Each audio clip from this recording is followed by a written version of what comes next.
大家好，我是小杨，今天给大家分享一道尖椒炒鸡蛋的做法，每一口都有浓浓的蛋香味儿，脆辣又爽口。跟我一起来看一下吧。尖椒洗净以后再去籽，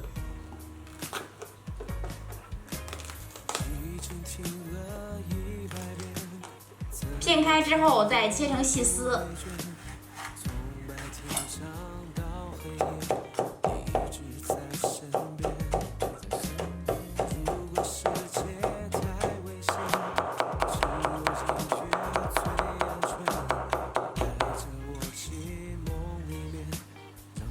碗中再打入4颗鸡蛋，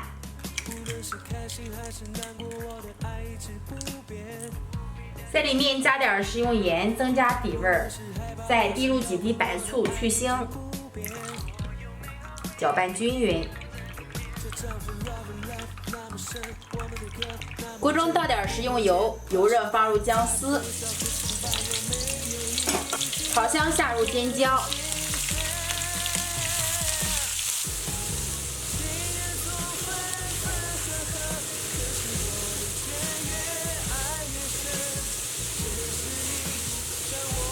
在里面加入1勺食用盐，这样做出来脆辣爽口。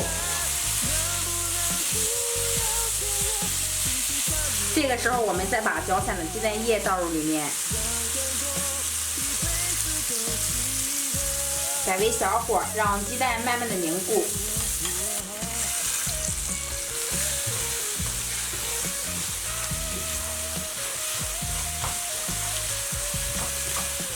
差不多鸡蛋完全定型，再像这样给它抖散，像这样就可以出锅了。